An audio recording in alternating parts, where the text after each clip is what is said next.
வணக்கம் நேயர்களே, இது channel G. Welcome back to another episode of channel G. இன்றைய நிகழ்ச்சியில் திருவிளையாடல் புராணம் தொடர் சிந்தனையில் நாரைக்கு முக்தி கொடுத்த படலம். நாரைக்கு முக்தி கொடுத்த படலம் இறைவனான சொக்கநாதர் தன்னிடம் அன்பு செலுத்தி மீனினை உண்ணாமல் இருந்த நாரைக்கு முக்தி கொடுத்ததை பற்றி கூறுகிறது. மதுரையின் பொற்றாமரை குளத்தில் மீன்கள் இல்லாமல் போனதற்கு காரணம் பற்றி இப்படலம் எடுத்து கூறுகிறது.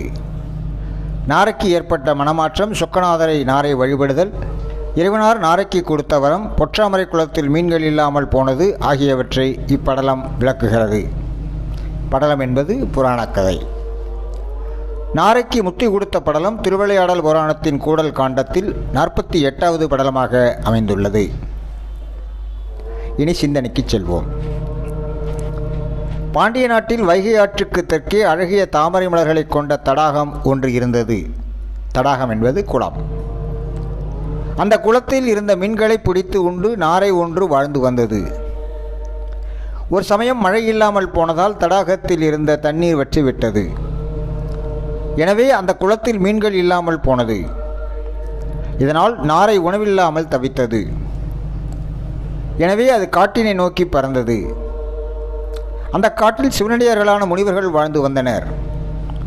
முனிவர்கள் தங்கியிருந்த இடத்துக்கு சற்று தொலைவில் குளம் ஒன்று இருப்பதை நாரை கண்டது. அந்த குளத்தைச் சுற்றிலும் படித்துறை அமைந்திருந்தது.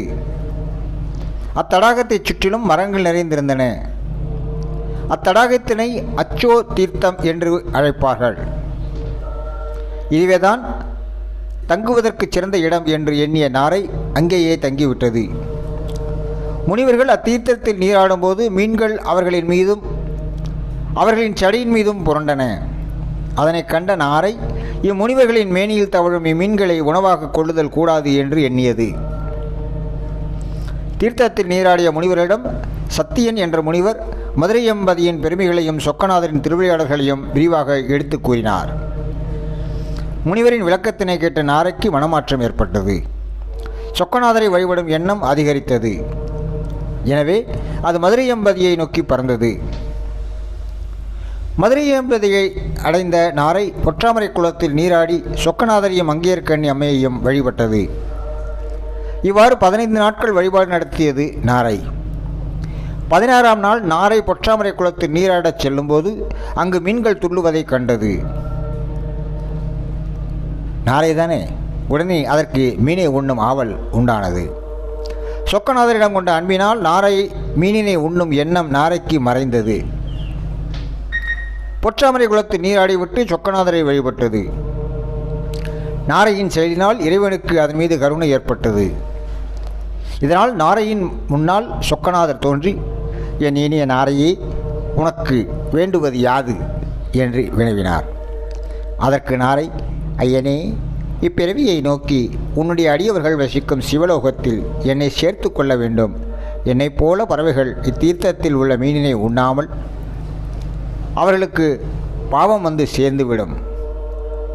ஆதலால் இப்பொற்றாமரை குளத்தில் மீன்கள் எக்காலத்தும் இல்லாமல் இருக்க அருள் புரிய வேண்டும் என்று கேட்டது. இறைவனாரும் அவ்வாறே ஆகுக என்று அருள் புரிந்தார். பின்னர் நாரை 4 தோள்களும் 3 கண்களும் கொண்ட சிவகணமாக மாறி சிவலோகத்தை அடைந்து நந்திகணங்களுடன் ஒன்றானது. நாரைக்கு வரமளித்த நாள் முதல் பொற்றாமரை குளத்தில் மீன்கள் மட்டும் இன்றி நீரில் வாழும் உயிரினங்கள் ஏதும் இல்லாமல் போயின. சுகுணபாண்டியன் சில காலம் ஆட்சி செய்து பின்னர் சிவப்பேறு பெற்றான்.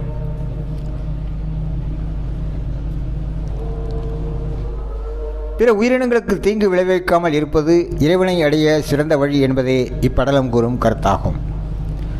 நாரைக்கு முக்தி கொடுத்த படலம் கூறும் கருத்து இதுதான்.